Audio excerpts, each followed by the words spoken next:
ഇതൊരു വെറൈറ്റി ആയിട്ടൊരു ഐറ്റം തന്നെയാണ്.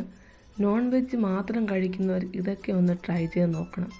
എന്നാൽ വെജും ഇഷ്ടപ്പെടും.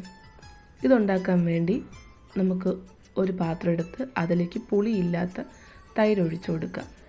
ഇനി ഇതിലേക്ക് ആവശ്യത്തിന് ഉപ്പ് ചേർത്ത് കൊടുക്കുക. ഒരു പാത്രം എടുത്ത് അതിലേക്ക് കുറച്ച് പാലും കുറച്ച് വെള്ളവും കൂടെ ഒഴിച്ച് ഇനി ഇതിലേക്ക് ഈ പാലിലേക്ക് ആവശ്യത്തിന് പഞ്ചസാര ചേർത്ത് കൊടുക്കുക. ഇനി ഇതിലേക്ക് നമുക്ക് ഉണ്ടാക്കി വച്ചിരിക്കുന്ന വട ഓരോന്നായിട്ട് ഇട്ട് കൊടുക്കാം. ഈ വട നല്ലോണം ഈ പാലിൽ മുങ്ങിക്കിടക്കണം. ഇത് മാറ്റി വച്ചതിന് ശേഷം നമുക്കൊരു കടായി എടുത്തിട്ട് അതിലേക്ക് നല്ല വെളിച്ചെണ്ണ ഒഴിച്ചു കൊടുക്കാം. ഇനി വെളിച്ചെണ്ണ ചൂടായി വരുമ്പോൾ ഇതിലേക്ക് കുറച്ച് കടുക്, പിന്നെ ഇതിലേക്ക് ഉഴുന്ന് പരിപ്പ്,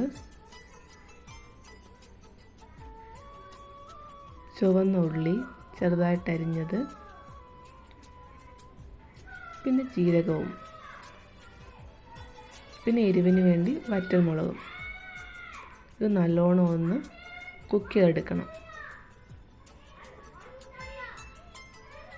ഇനി ഇതിലേക്ക് നമുക്ക് ആവശ്യത്തിന് കറിവേപ്പിലയും കൂടെ ചേർത്ത് കൊടുക്കാം. ഇതെല്ലാം കൂടെ നല്ല കുക്കായി കിട്ടിയിട്ടുണ്ട്. നല്ല വറുത്ത് നല്ല ബ്രൗൺ കളറായിട്ടുണ്ട്. ഇനി നമുക്ക് ഇതിൽ നിന്ന് ഓരോ വടയെടുത്ത് തൈരിലേക്ക് ഇട്ട് കൊടുക്കാം. ഇനി ഇതിലേക്ക് ആവശ്യത്തിന് മല്ലിയിലയും ചേർത്ത് കൊടുക്കാം.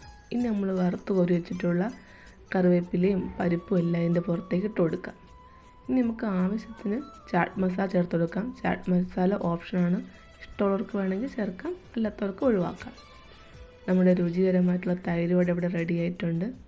വളരെ അടിപൊളി ഐറ്റമാണിത്.